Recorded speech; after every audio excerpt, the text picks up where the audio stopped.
Good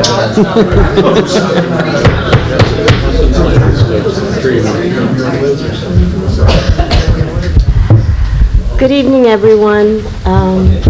Great to see so many people here. Some of you here for the first time. Hope you keep coming back. And I'd like to call the meeting to order. And Patrick, would you like to lead us in the Pledge of Allegiance? Pledge allegiance to the flag of the United States of America and to the republic for which it stands, one nation, under God, indivisible, with liberty and justice for all. Thank you, Pat. Wendy Burton.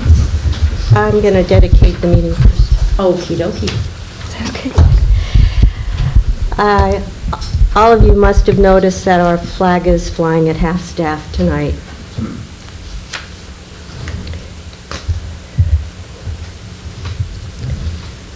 I would like to dedicate this meeting to the men and the women and the children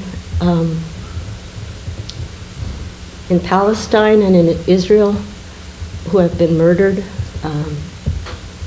brutally.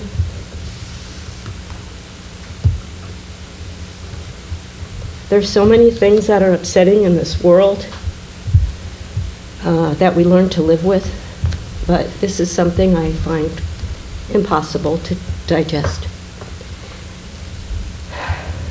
So, I pray for peace, and if we could just take a moment of silence.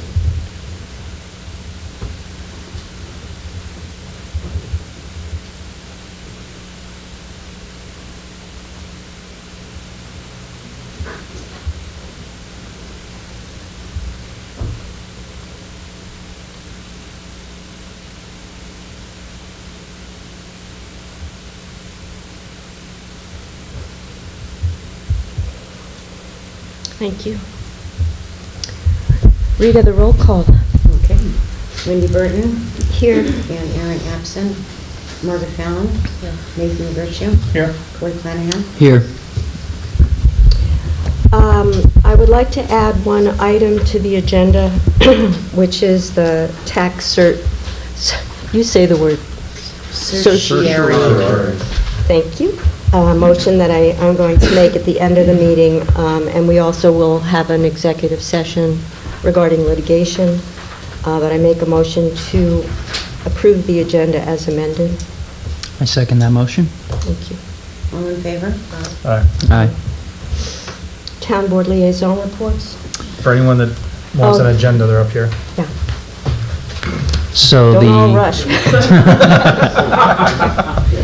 Sorry, Corey. so the planning board meeting was quite lively. We had two folks come up. One of them was just a small lot line adjustment from 3 different lots that the property owner owned, and they just wanted to adjust them. That was approved. And then there was also an application to create a pool house. There was a little bit of debate between whether or not it was a pool house and or a guest house.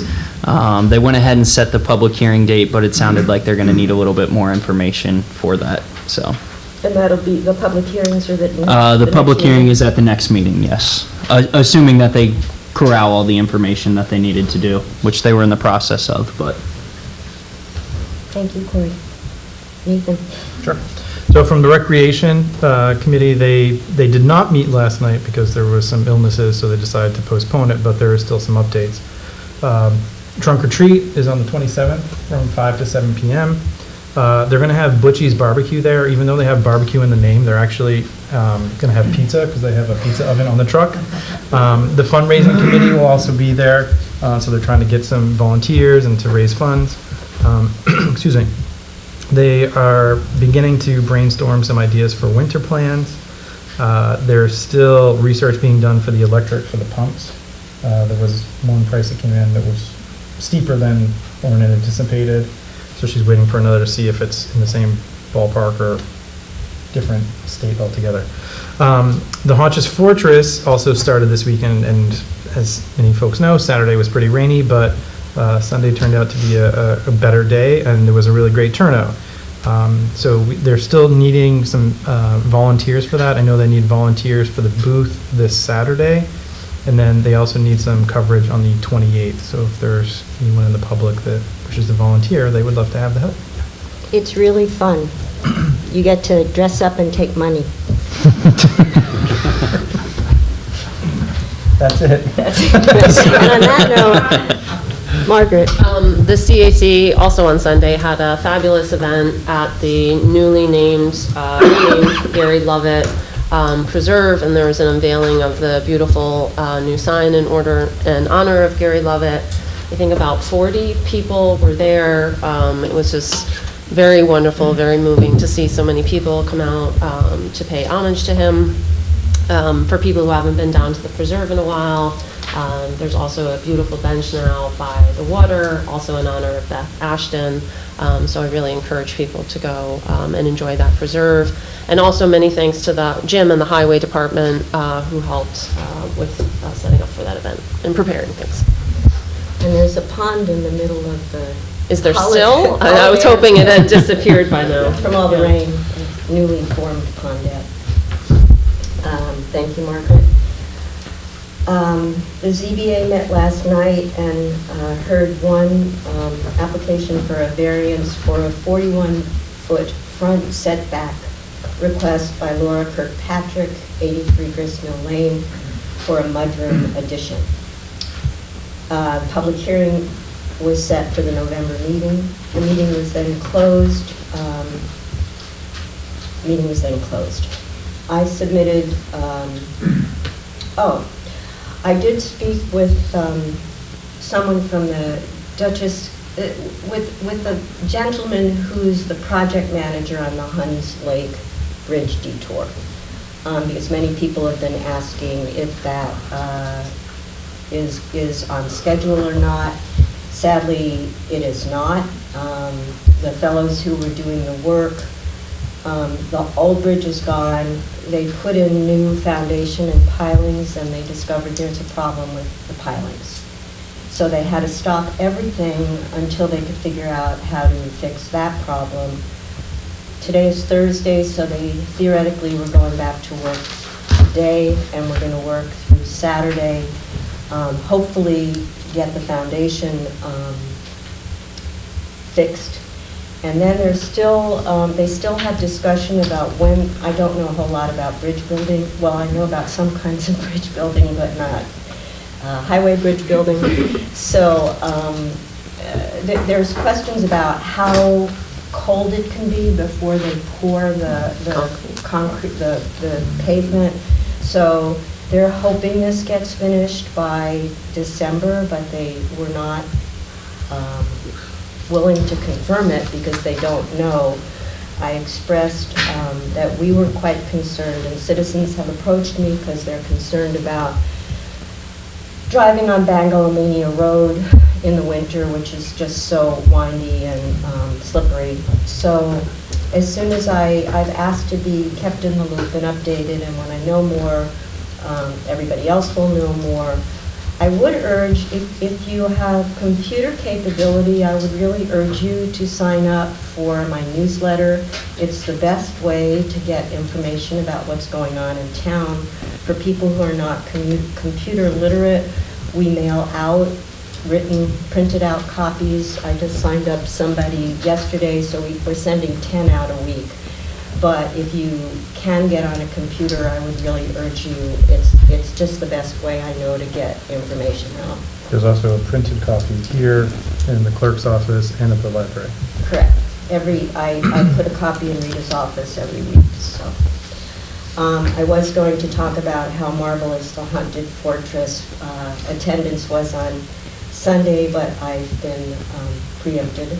I was going to talk about the beautiful dedication for Gary Lovett. It was extraordinary. And I will just say, for anybody who has any question about why we dedicated a preserve, a wildlife preserve, to Gary Lovett, I would just say, I know of very few people who have put in the amount of community service and love to this town as Gary. There are others, hopefully they'll be with us for a long time and we won't be dedicating anything to them, but Gary was exceptional in his dedication to this town, and it was a very beautiful and moving event. I met with the department, the Dutchess County Department of Health, with the owners of all that Java. There continue to be state issues that to a layperson seem ludicrous, but there are state issues involved with why they have not been given a permit yet. They're working with the Department of Health. I hope that we're going to come up with some solutions that work because Samantha is ready and willing and happy to start serving really good coffee to this community, and I think we're all really hungry to drink it, so I'll keep you posted on that as well. One last thing is I'm going to be applying for a Dutchess County development grant to help draft zoning amendments. There is money available when you get to the point where you have a zoning commission, and there's funds available for assistance with that. So I am going to be putting in an application, I hope, next week. I think the maximum is $20,000, but whatever we might get would be great. State of our finances, I submitted 2 payroll verification sheets this month, as well as the supervisor's report and bank reconciliation to the town board. Some of you may have had the same problem that we did, which is that the Millbrook Bank changed their entire banking system on September 22nd, so we couldn't get a full statement. Interest wasn't posted. It was truly a nightmare. I think that they're still reeling, and I have to say so are we. But we didn't manage to get through the bank reconciliation with no interest posted for this month because they didn't have it. Revenues, in many instances, our revenues are exceeding expectations. Sales tax is up this year. We received our final growth payment, which has to do with the county changing the formula for the way that sales tax is distributed throughout the county. They changed it. They had to do a contract with the cities that receive a different portion of sales tax than the towns. They redid that contract last year. The first quarter of this year was the last time we'll receive kind of this big chunk growth payment. But because of that, sales tax this year is looking fine. Excuse me.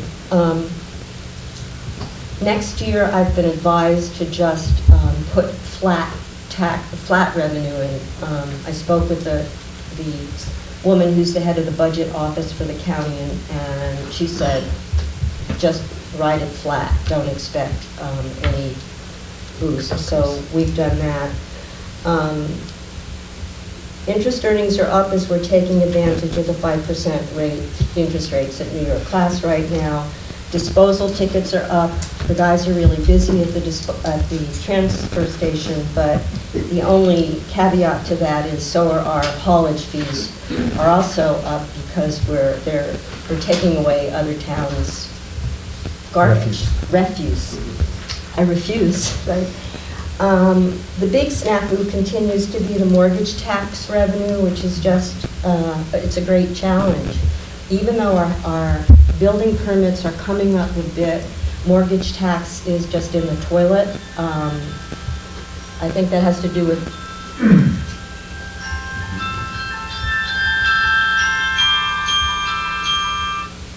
meditation. Mortgage rates are way up, and we don't have a lot of housing stock anyway, so the mortgage tax is going to be our biggest challenge. Another expense are the legal fees attached to hiring 2 different attorneys for the Article 78 proceedings. But fortunately, we are being very careful in watching our expenditure lines, and I believe if we continue to be conservative in our spending, we'll be able to keep the budget balanced. So I believe that's all I've got. So now I would like to open up the floor to the privilege of the floor. This is a time where you can raise concerns or issues to the town board to hear. Please go up to the mic, state your name and your address to Rita Mary, and Nathan will be watching the clock. We are extending the time to 3 minutes, so yes, Claudia. Should be able to hear.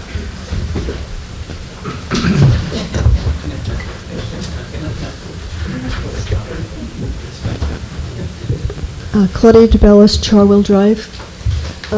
Last meeting, I spoke about being polite to each other, and I'd like to reiterate that people here, everyone here, will stop and help somebody stuck on the side of the road. And we don't ask who you voted for, or what your politics are, or what color sign you have in front of your house. And we have to remember that when we go home, after every election, we're still neighbors. And remember that and try and be kind to each other. And that's all I have to say.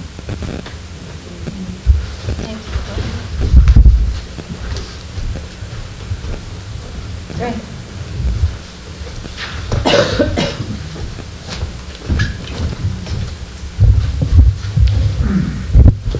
Greg Arendt, 57 Charwell Drive.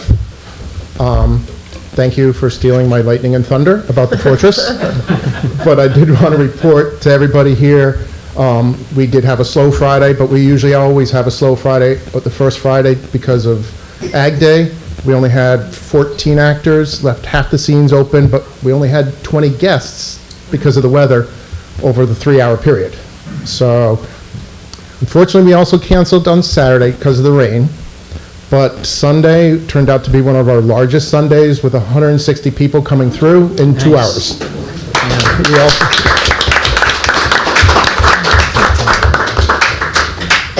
We also had 31 actors show up, which is a lot for a Sunday night as well. They all had a great time. They were so excited to come back the following weekends.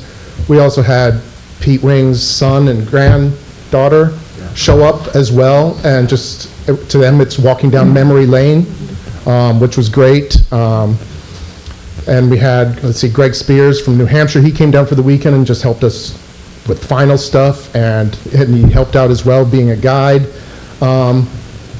Though, first weekend was great, we still got 3 more weekends to go. We still always need actors. We always need food to feed the actors. We've been having crock pot meals, other things, chips, stuff. Just bring it if you can. If you're coming to join us, there's lots of things to do. There's makeup, there's being a guide, which I always grab parents and force them to be a guide, because you just put on a cloak, you're given a big stick, and you walk slow, and you get to hear everyone screaming behind you. And if you have kids and they're in the scene, then you get to see your kids every 15 minutes as you walk a group through. So thank you for supporting the Fortress, and we hope to see you there the next 3 weekends.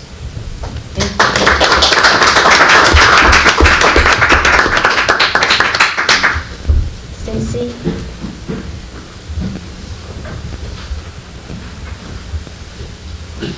Stacy Adams, 69 Millis Lane. This is just a request, following on really partially what Claudia said. We've had so far, I think, a very reasonable political exposure in town for all parties with very minimal collateral damage in terms of signs disappearing and things like that.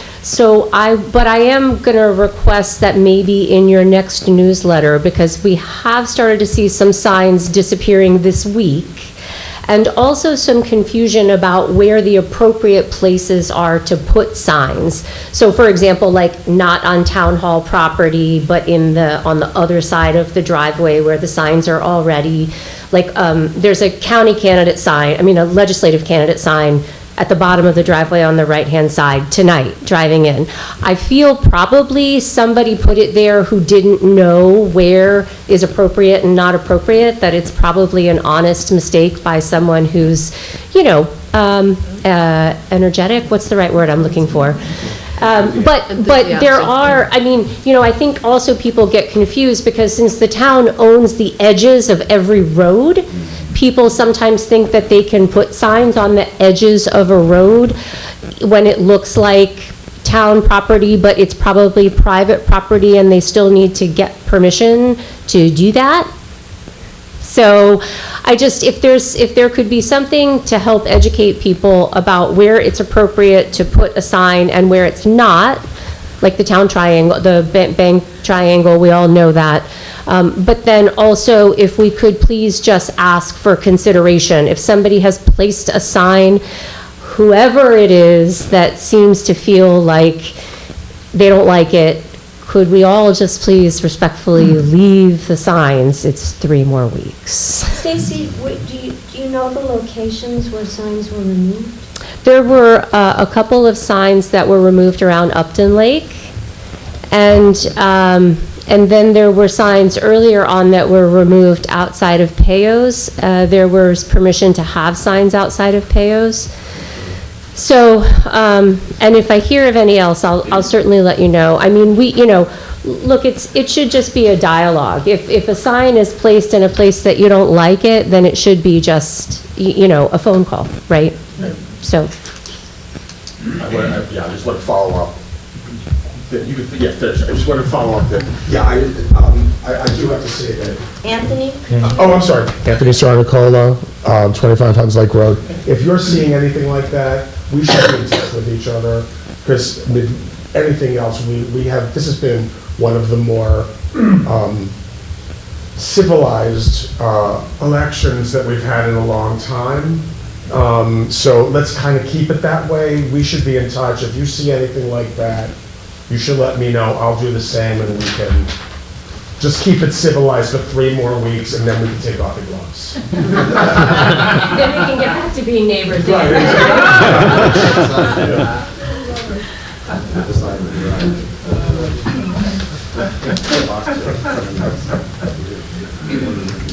Oh, hello there. Come on up.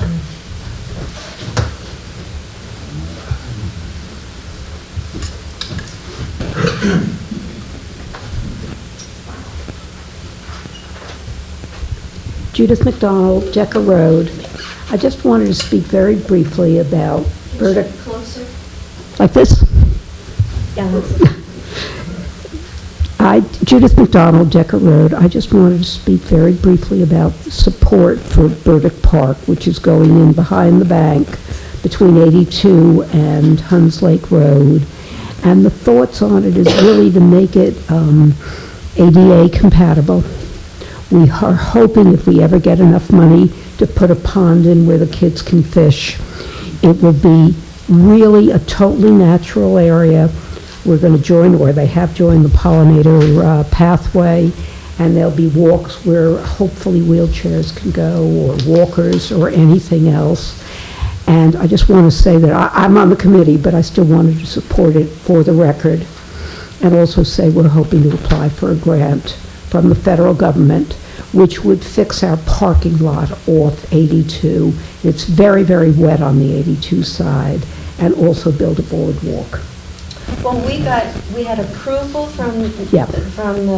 the federal government to go forward. Your letter of intent was approved, so now we can go forward with the application. And we're hoping to submit it before the 20th, which is the application deadline. Well, then that would be good. Helpful, because afterwards would do no good whatsoever. But Judith, would you guys also like more volunteers for your committee, or are you? I think we're okay now, but once we start to get money, we will need more volunteers. Okay. But there'll be a field with wildflowers. I think we'll be lovely when it happens. Thank you. Thank you.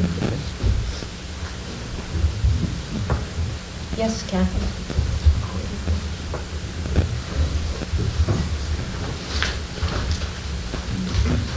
Kathy Zier, 158 Shelley Hill Road. I just want to continue a discussion that Wendy and I started last night at the ZBA meeting, and this is primarily addressed to Bob Butts. Recently I emailed a zoning question to the town attorney, Bob Butts. And the question was, is the town exempt from zoning law? The response was no. Subsequently, Wendy has stated access to the town attorney will now be limited to areas actively before the ZBA only. So I would like clarification on access to the town attorney by the boards, by citizens in the town, and in the past, communication has been brief, and citizens come up to me often asking me zoning issues. Well, first of all, Kathy, I think you mischaracterized my response to you.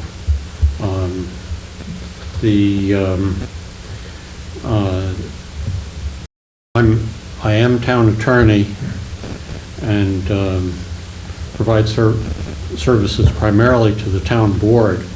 There are, I think though that I should not be giving opinions out on unless there's actual business before the town.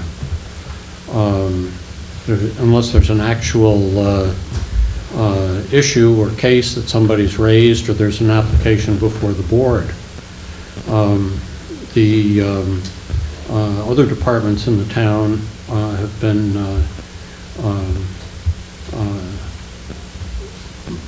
asked to, I've been asked to basically get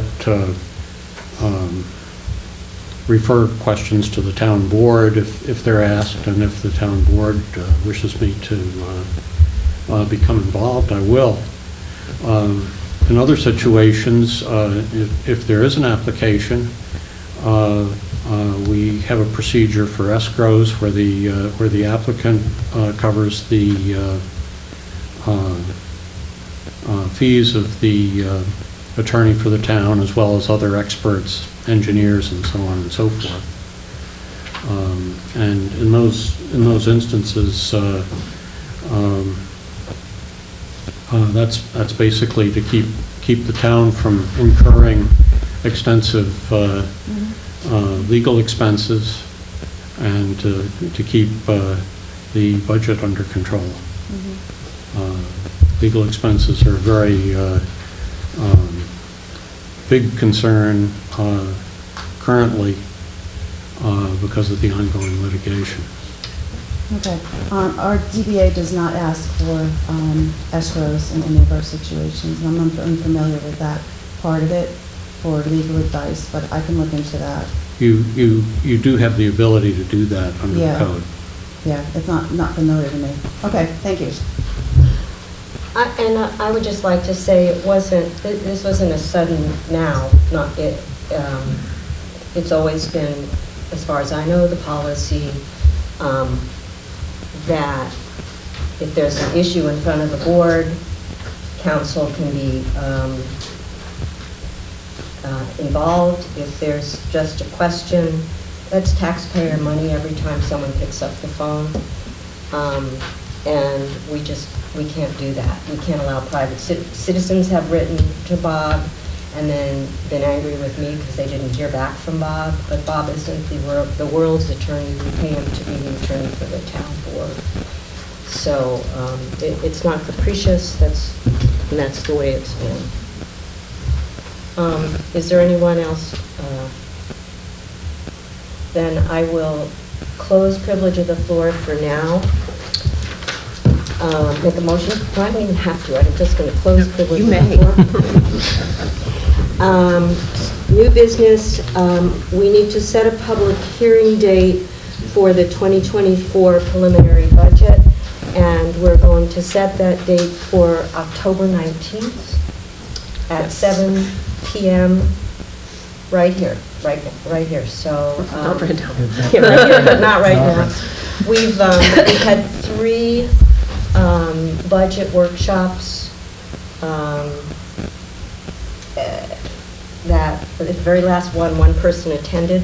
So we haven't had a rousing amount of interest in the budget, but the final budget will be posted. I have a tentative budget up on the website now, but we have made adjustments, and there's still a little bit of refining we need to do for the preliminary budget, and then I will get it up on the website as well. The way the budget stands right now, taxes are not going to be raised. They're going to be kept completely flat. Even though assessments have gone up 12%, and Stacy knows this, assessments can go up, taxes do not have to go up, and they're not going up. So I make a motion to set the public hearing for October 19th at 7 o'clock. Second. Second. All in favor? Aye. Thank you. This could be the quickest agenda I think we've ever had in 4 years. Don't curse us. Sorry. Right. I have a budget modification resolution 10A, which is a budget resolution for one line in the highway budget, whereas the town of Stanford's Highway DA Fund has expenditures for the adopted 2023 general fund budget lines that will exceed the amount of fund balance available in these certain budget lines.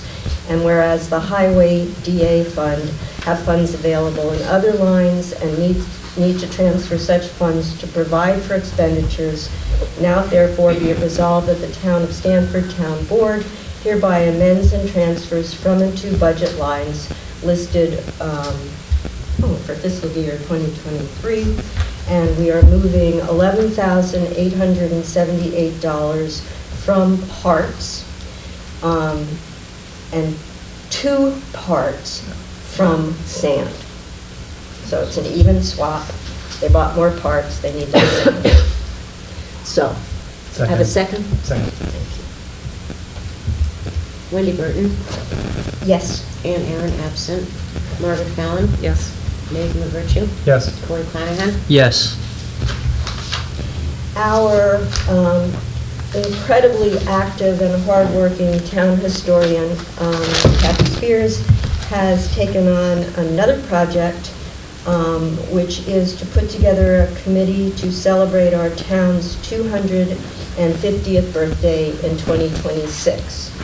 Is that Sesquicentennial. It's not, it's even more complicated than that. Is it? Let's just say 250. The 250. So this is a 2-part motion. My first motion is for us to form a committee for the town's celebration of the 250th birthday. I second that motion. All in favor? Aye. And now she has asked us to appoint Kathy Spears, town historian, Krista Sorrell, Stanford Library, Susan Poole DeSalvo, who's from the Cold Spring Early Learning Center, Stacy Adams, Stanford Republican Committee, Geneva Sims, Stanford Democrat Committee, Ryan Orton, Stanford Grange, Evelyn Sipe, Stanford Fire Company, Rita Mary Bell, Stanford Garden Club and Stanford Lions Club, Karen Mosier, Stanford Business Association, Lauren Osterman, Stanford Recreation Committee, Donnie Roberts, Stanford Pride, Mindy Alford, Stanford Nursery School, and Jeff Browse, Stanford Historical Society. That's quite a few. I know, I'm excited already. Yeah. It's like the all-stars. One edit to that, there's a typo in Sims, it's 2 M's. Just for the record. May I have a second? Second. I was going to second it, I was just going to. All in favor? Aye. Aye. This is terrific. We should mark our calendars. Yes. 250. Okay. I'm going to, just a brief comment on the status of the comprehensive plan. The arduous task of taking all of the revisions, strikeout languages, changes in language, and putting them into the InDesign document that forms the plan was, I will say, a nightmare because of the structure. The structure of the InDesign document is very rigid, and so we would add text and it would disappear somewhere else. In any case, we've gotten it. I believe all the text is there. It is currently with Nina Peak, who was the consultant to the Comprehensive Plan Review Committee. I've asked her to review it for language to make sure that if we did make changes that were requested, that we've actually put in appropriate language. One last task is going to be to check all of the new recommendations or the struck out recommendations against the last section in the back, so that they all correspond. And then when that is all done, we will post it. I will post it on the town website. There'll be copies in Rita Mary's office and the library. And then in time, after people have absorbed it, we will have one more public hearing at the Cold Spring School. And I think Next steps depend on that. yeah. So that's an update on the comprehensive plan. Every year, Jim Myers and the Highway Department does extensive bidding for the items that they need, such as crushed stone aggregate, gravel, salt, calcium. I mean, it's a long list of really boring things, and we opened all the bids 2 days ago. Correct, Tuesday. And every year we get a request from Jim. I will read you what he would like us to do. This is a motion. Jim recommends that the town accepts all bids and awards to the lowest apparent bidder, and Jim reserves the right, the highway superintendent reserves the right to utilize the next lowest bidders in case the awarded low bidder cannot meet quality or quantity requirements of the materials that were bid on. So I make a motion to accept that. Second. All in favor? Aye. Then we need to approve the minutes of August 15th, those were the minutes that Doreen did. That is correct. And so let's do that one first. Has everybody read those minutes? Yeah. Any corrections? She done pretty good. She did great. She did pretty good. She did great. So I make a motion to approve the minutes of 8:15. Second. All in favor? Aye. And the minutes of 9:14. Second. I have to abstain from that one. Okay. I'm gonna Nathan say has to aye. abstain because he wasn't here. All the rest of you in favor? Aye. Aye. Thank you. Make a motion to approve the abstracts. It's abstract number 10 for October. General fund spent $62,051.39.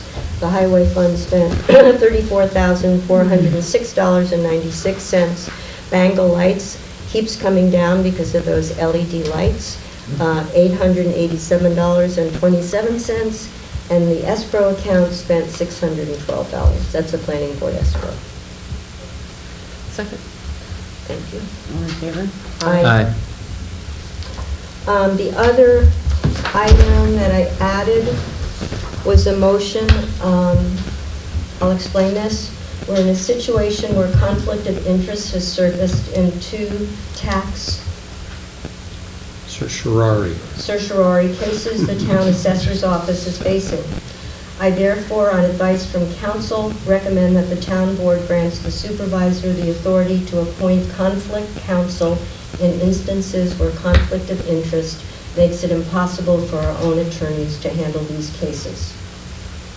In this specific case, I make a motion to authorize the town supervisor on behalf of the town board to engage Shane Egan as attorney in 2 tax cert matters, which are Joseph Coles and Hassan El Masri, due to conflict of interest on behalf of Mackie Buxton Wheeler.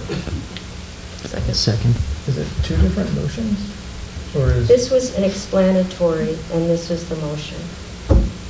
And this motion is only specific to this case, it's not into perpetuity. Correct, those two. Okay, okay. Because the way that I understood the first part is that this was kind of saying that it was now and in the future. It could be, but I added this, so it's just only, this. okay. It's two cases also. Right, yeah, that I gathered, but, yeah, okay, thank you. Second, please. Second. Oh, okay. All in favor? Aye. Okay.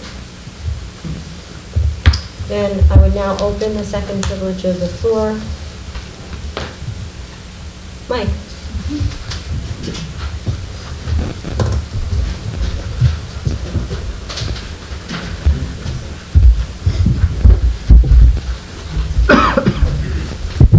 Just a thank you to Wendy for opening this meeting in the way she did.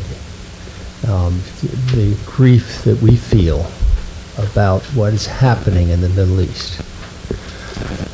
And we are, as children of Abraham, because all people who represent Western believing are children of Abraham by God's grace.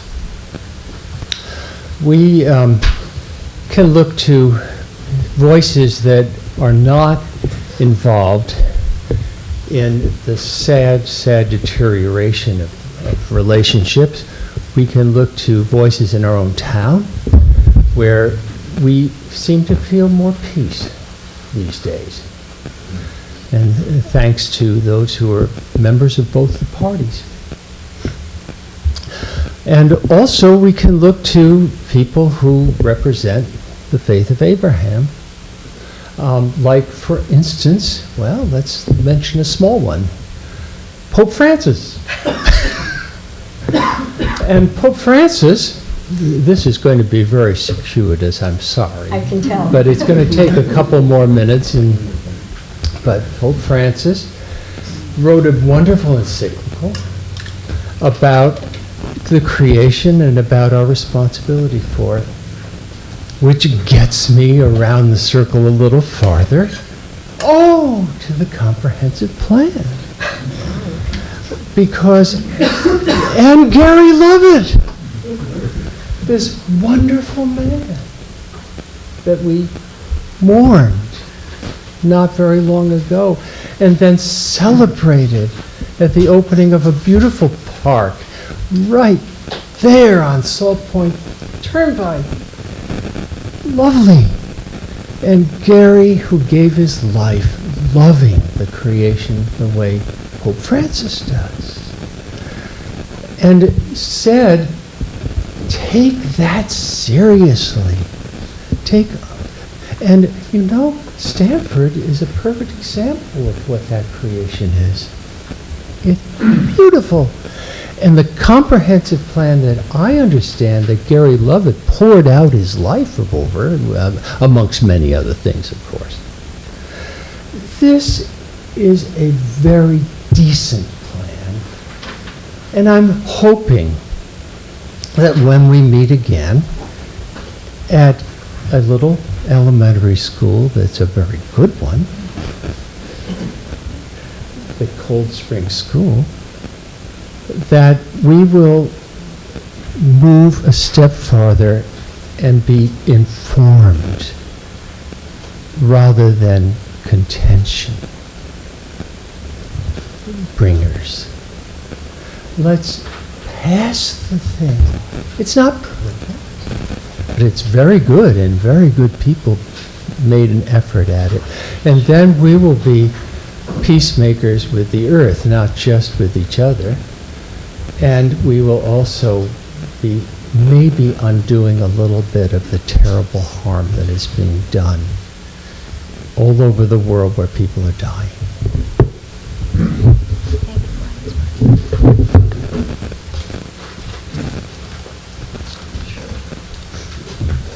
You did? I didn't actually got stopped.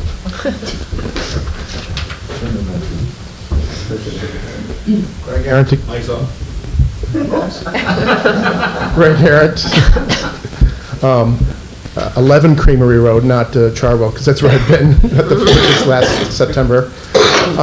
But I did forget to mention one thing about the Fortress. We do have, the Fortress, Halloween is candy, costumes, haunted houses. And a lot of people, unfortunately, don't like being scared or have sensory issues with haunted houses. The Fortress is open the next 2 Sundays from 2 to 4. And there's no music, there's no actors, there's no strobe lights, and there's no cost. So it's, some people are calling it an art exhibit of Pete Wing, but from 2 to 4 on the next 2 Sundays, feel free to come down if you don't like to be scared, or you just can't do haunted houses. That's fine. Just come on down. What do you call that, the something sensory? Sensor-friendly show. Sensory. Yeah, like I said.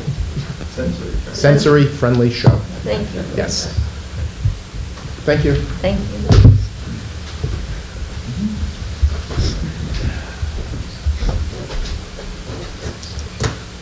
Anyone else?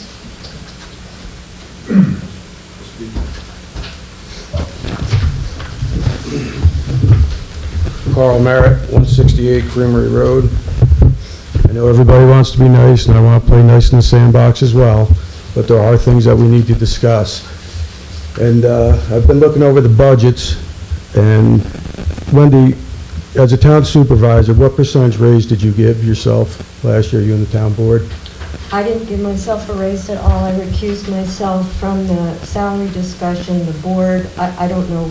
You know because you've thrown it in my face. Well, I've asked you, and I know that excuse me. It's my turn to talk. No, you asked me a question, Carl. If I got a 28% raise from somebody, I would certainly know that. And the town board, which is all Democrats, voted you a 28% raise. Now, if you go back a couple years earlier, the town board, which is all Democrats, voted themselves a 30% raise. So where are we coming up with all the money to do this? That's just one thing that I want to ask you. I mean, I don't know of anybody. I know the town highway guys are all great guys. They have never gotten a 30% raise in 1 year. I don't know anybody who does, and I certainly know that if anybody in this room got a 30% raise in 1 year, they would certainly remember it. They wouldn't ask me to do the math myself. That's just being honest. You said 28%. Well, in that ballpark, same thing, same thing. And secondly, I had a question about one of the emails that you had put out. I think it was probably the third one, or 3 emails back. I just need my glasses. And it's under letter G, it said, "We urge a mechanism be put in place for the town to be able to purchase developmental rights from property owners." Can you explain that a little bit, please? Is that it? Yeah, I'm asking because I have more time and I want to use it up. Okay. Oh, wait, Because, what I had heard was that you're going to, the town is considering, not that it's done it, but it's considering imposing a 2% tax on everyone when you sell their house. Like if I was to sell my house at Creamery Road, the town would impose a 2% tax on me to put into a fund to preserve these developmental rights. Is that accurate? That's why I'm asking. No. No, it's not accurate at all, but I'd like you to ask all your questions so we don't infringe on your time, and then I'll answer them all, happily. Well, that's my questions. That's what I was asking you. Okay. As far as my salary, was it last year? Yes. Last year, the town board very much wanted to give the role of supervisor a salary increase because it hadn't been raised in a decade? Over a decade. Over a decade. I will say, and Carl, I know we've had this conversation where you think I work too much and that I don't have a full-time job. I didn't say that. I said it's a part-time job that you're trying to turn into a full-time job. Don't twist my words. No, I had turned it into a full-time job, not for the salary, because I would also like to say my salary for the first 3 years was $15,000 a year. I am the lowest paid supervisor in the entire county.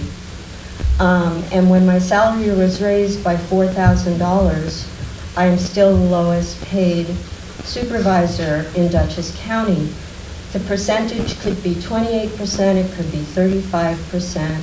I actually think the truth is, if we ever want younger people to be able to fill this job and not have retired 72-year-olds like myself who worked my whole life, Then why are you running again? because I have work to do still. I love my job. I love the improvements that this town has seen. There's so much more that we can do, and I would like to get more accomplished. That's why I'm running again. But as far as you're incorrect about the town board, because never since I've been supervisor have any of these folks received a raise. Okay, I might have been writing that budget line wrong, but it looked to me like when I did the math, it looked like it was a 30%. You can show me later. It's right, we've never raised the town board salaries, but and as I said, I abstained from the vote, but I do believe that this position, whether I have it or whoever has it, probably should be compensated. At the moment, it's true, if I work 36 hours a week and I go to meetings and I go to dedications, all of which the meetings I don't choose to do, I have meetings to go to, I'm making $10.41 an hour. Now, you're right, I don't have to work 36 hours plus, but anybody who knows me knows that if I'm going to do a job, I'm going to do it. I'm going to work as hard as I can, and I'm going to do the best job that I can. And if that is what takes the time, I'm happy to give it. But do I think that for anybody else coming in here that they should earn $10.41 an hour? No. That's a misstatement. No one's earning that. I am, I did. Based on the hours that you work, it's not $10 an hour.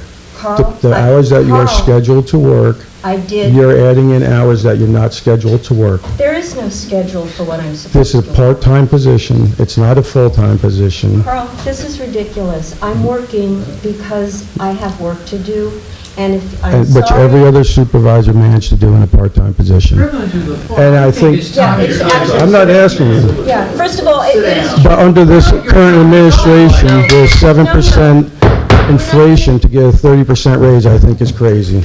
That's my personal opinion. It is, but it also is crazy that that role, regardless of party association, did not get an increase in salary for over a decade.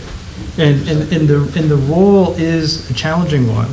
And we also looked at the role based on budget percentages.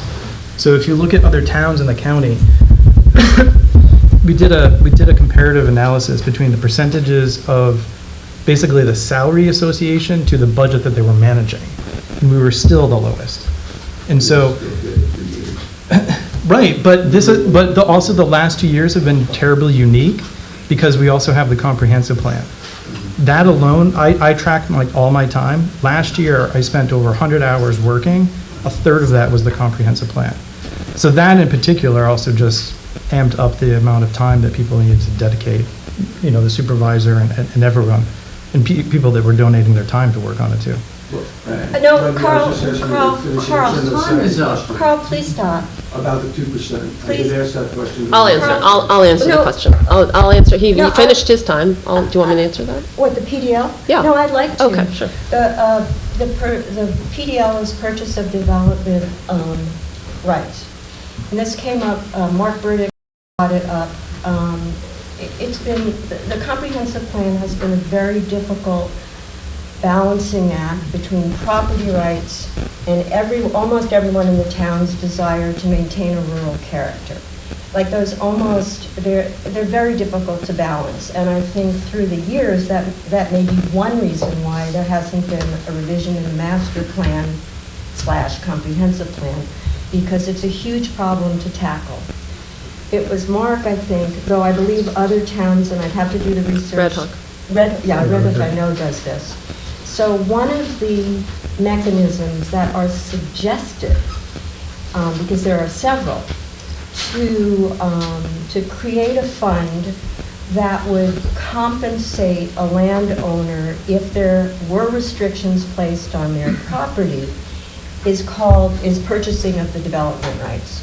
One mechanism, and they do this in Red Hook, is for any real estate property that's sold above the median price I don't know where, if you have $1 million house or a $500,000 house or a $300,000 house, but would have to, and I don't know today, we'd have to ask Steve Godovich what that median price is.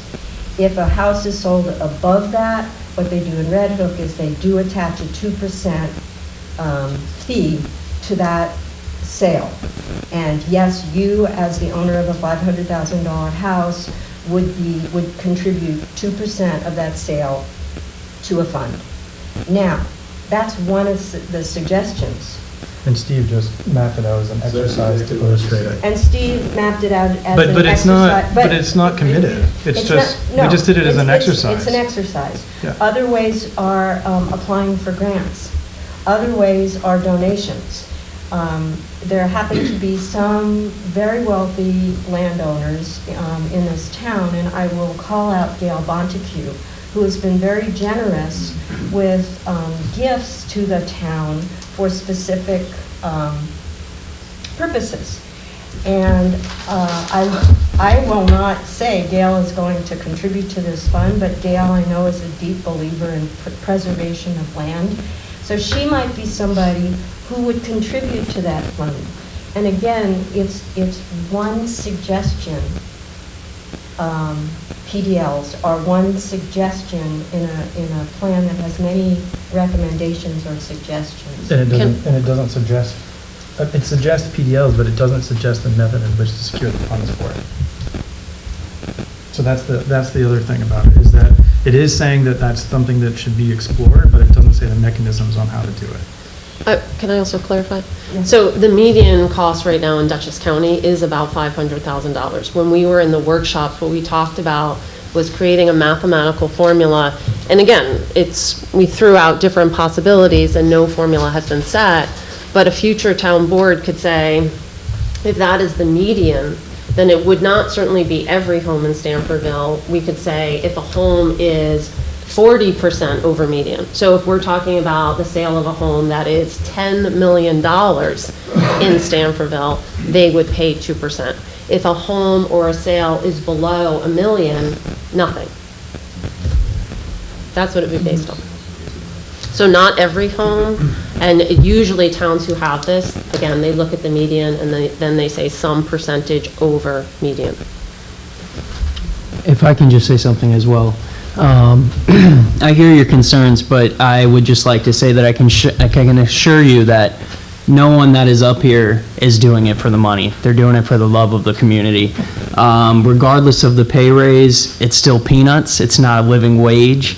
And so, you know, while I understand your concern, I think it's important to keep it in check as to how much money we're talking about and whether or not that is actually a significant impact on one's life, or whether or not it's a dedication to their community. And also, if you don't want to see Wendy in her position in the future, that's your right as well. You have every right to vote for whoever you want. But I can guarantee you the candidate that you would vote for is also not doing this for the money. Does anybody else? Oh, Devo hasn't spoken yet.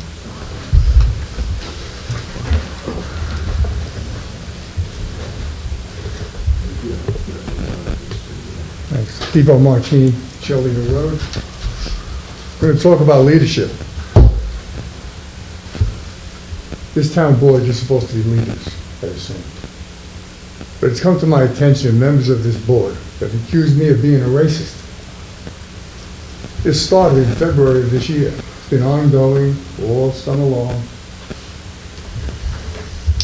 What has this town board devolved into when I voiced my opinion that you didn't like or someone didn't like? I was immediately labeled a racist. Not only is this a lie, but it's hateful and it's extremely hurtful. The only thing I did was to volunteer for the Zoning Board of Appeals. They unanimously chose me to sit on that board. But a member of the town board had the audacity to wonder, what do you think I would do if a black person came before the Zoning Board of Appeals? What would I do? Comment is insulting and despicable.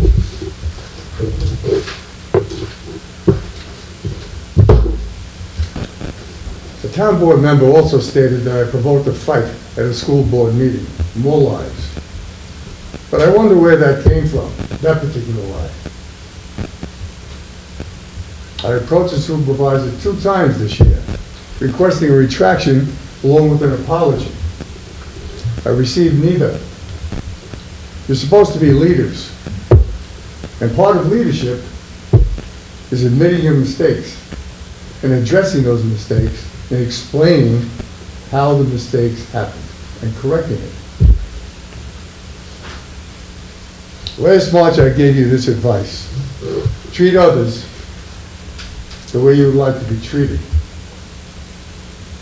Apparently, you have not taken my advice seriously. Again, a major lack of leadership on the part of the elected officials on this town board. And there is no excuse for what you've done. Any apologies? Forthcoming? Anything? Are you done? I'm done. Okay, then I have something to say to you.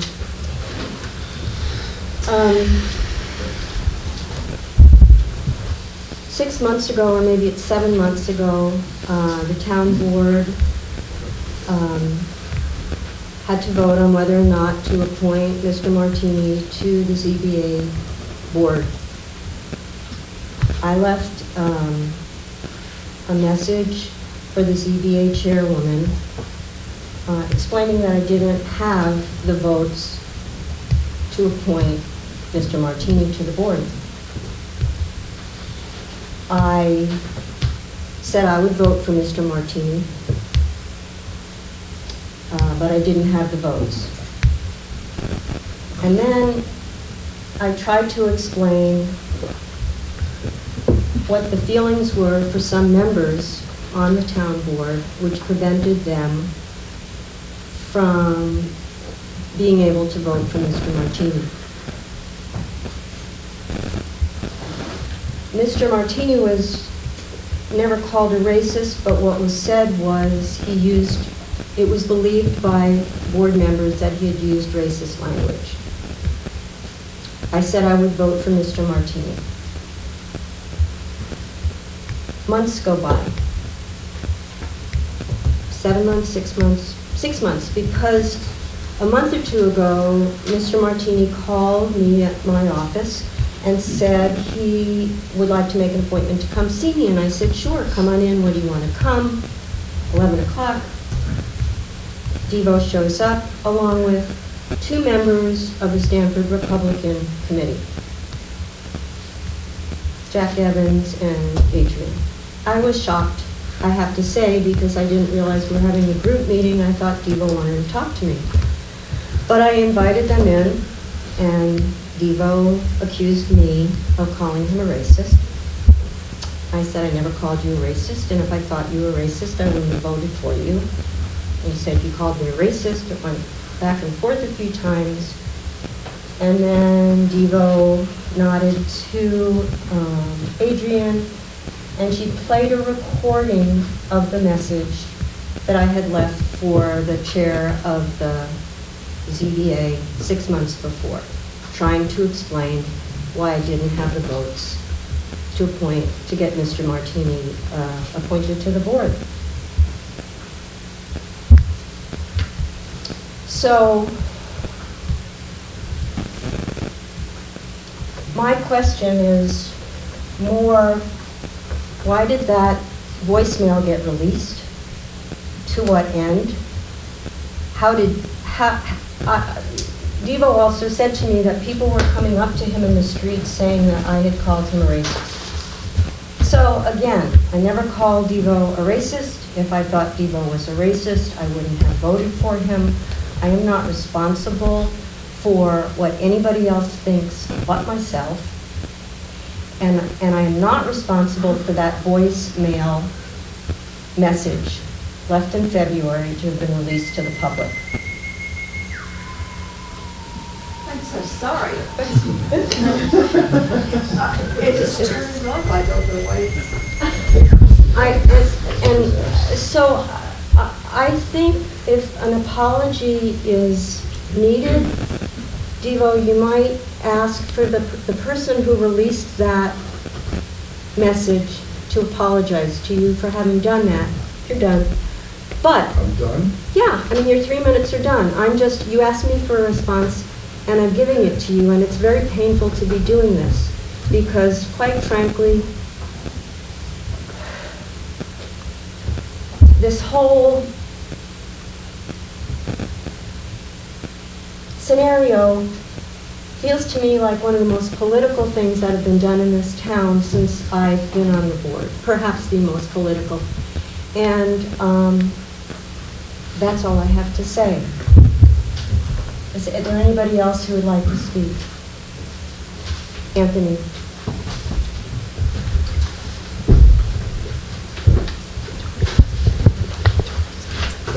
No, you turned it on. Anthony Sarnicola, 25 Huns Lake Road. Excuse me. I actually want to talk about the supervisor pay, but I do have to say that I find it absolutely disgusting that a private message was released publicly for political means. That is just a really gross thing to do, and it is something that I think people should know about when we start kicking off the next few weeks of this election. That's not somebody I want representing me in this town. In any event, I would like to point out that, first of all, Corey is absolutely correct. Nobody up here is doing this for the money. No one is doing this for money. It's nothing. It's pittance, right? The town supervisor salary prior to this increase was how much below minimum wage, even if she were working 20 hours a week, right? It was well under minimum wage. There are people working in McDonald's that were making more money than our supervisor. By law, by this law in New York State. Also, it was not a Democratic board increasing the salary for a Democratic town supervisor. It was a town board increasing the salary for a town supervisor, whoever that town supervisor is, in any party going forward. Are you telling me that if Wendy is not elected this November and a Republican supervisor is elected, is he going to not take the money? I doubt it. He's going to take the money, the pittance, the $15,000, which is going to pay nothing, right? It's $19,000, which is pittance, and is going to pay nothing. That is well below poverty wages, even if you're working 20 hours a week. That's poverty wages. These people are doing this because they care about this town. The people who are running on the Republican side are running because they care about this town, not about the money. Let's stop talking about the money. It doesn't mean anything. It's not a lot. And it is, if you look at the salaries of the other town supervisors in this county, this is really the lowest salary. Even if you look at the number of, I believe, correct me if I'm wrong, Nathan, I believe that even with the population, right, there are towns with higher populations or lower populations that have town supervisors making more money. So let's forget about this salary thing. This is for the future of this town. This is for the town, all right. This is for the town board and hopefully for future generations to take that role. I just wanted to quickly say that, like, I actually kind of disagree. I don't think it's a pittance. I think that, and that was part of why when the board, Wendy recused herself, that was part of our conversation, that we wanted people who weren't retired, we wanted people who were still working to be able to run for this job. And it is hard if you are working a full-time job to be the supervisor, even if you're just doing 20 hours a week, and that might mean a financial sacrifice for someone who gets paid by the hour. So we wanted it to be that someone younger could actually run and do this position. So, like, I do think for people it helps them know that they can go into public service. Public service shouldn't just be for people who are wealthy enough that they can, do this on their own. So I do think, like, yes, it is below minimum wage, but it's more than a pittance, and it might make the difference for people who run in the future, so they can run.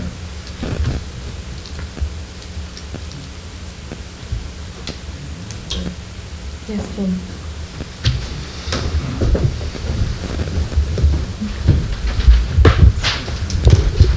Jim Griffin, Charwell Drive.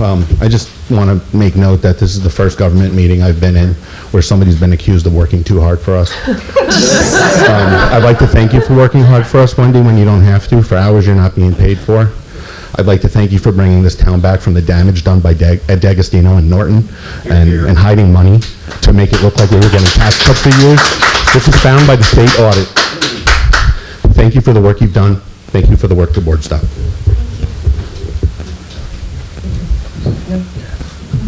Kathy?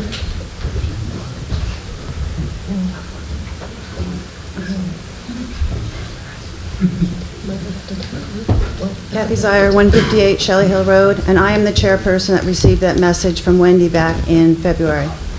And she gave the explanation why Devo, even though he was qualified, was not going to be nominated by the town board.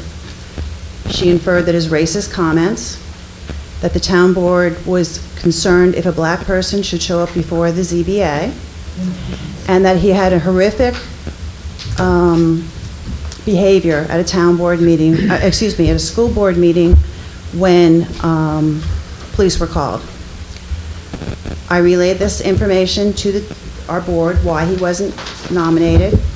Devo was aware, and I was ready to address that immediately, but I deferred to Devo when he felt it was appropriate. You act like a victim here. You're acting like we're attacking you, but you attacked somebody who was qualified for the job and would not approve him based not on qualifications, but your impression. I went back and looked at that public hearing where you claimed he made racist statements, the cannabis hearing, and that's a very wide interpretation of what he said, and I think that the board really should have looked at the qualifications of this person. And this is not political. I'm not a political person. Because you know what? You guys made an error. And Devo tried in his way to get you to apologize to him privately, at least a couple times, to keep it out of the town meetings. I have not brought this before the town to let Devo decide when he felt that he wanted to address this attack on him. And that's where it is. And I think that an apology should be given. I see it's not coming.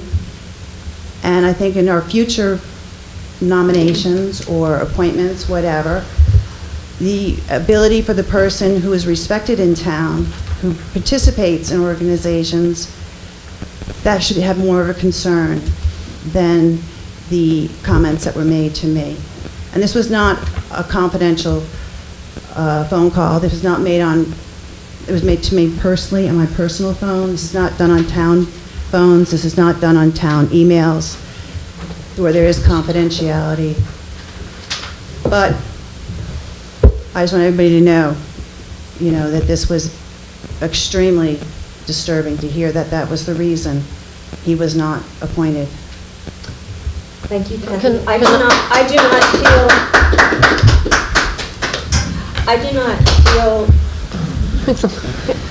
not feel like I'm the victim here at all.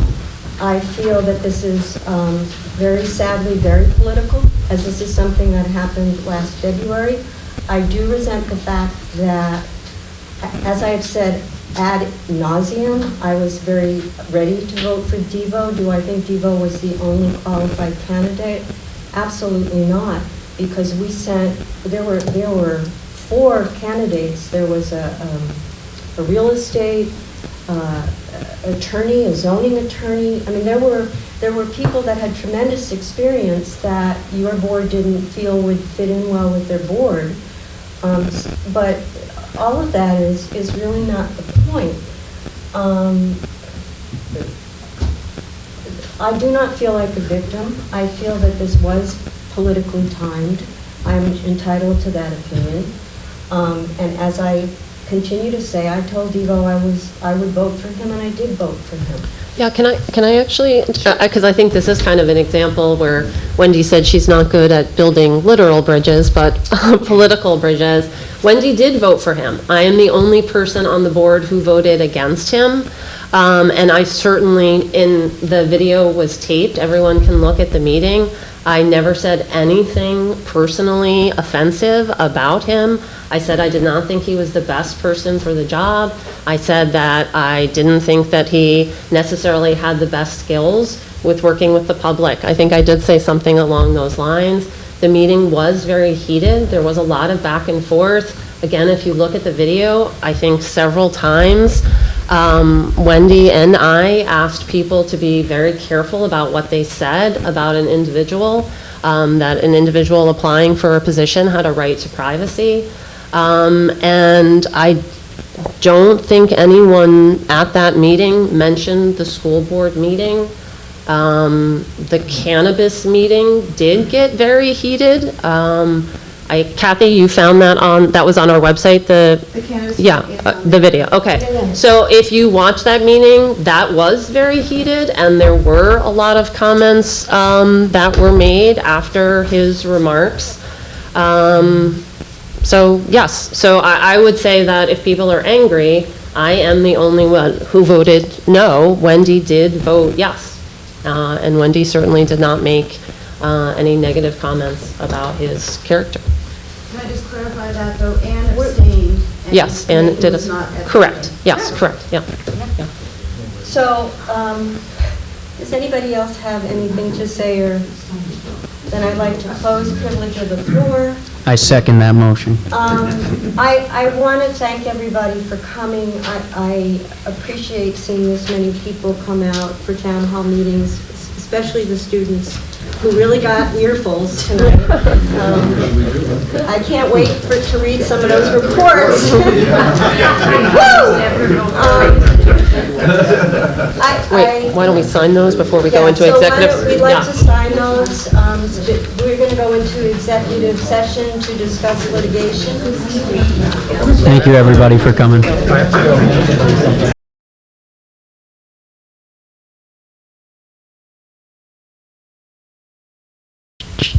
What time is it? 8:32. It's 8:32, and I make a motion to come out of the executive session. I second that motion. All in favor? Wait, we should say no decisions were made. I'll say that afterwards. Okay. Oh, you can say it now. No decisions were made. Okay. All in favor? Aye. I make a motion to open up the normal session. I second that motion. I make a motion to adjourn the second. And I also second that motion. All in favor? Aye. Aye. Aye. Thank you.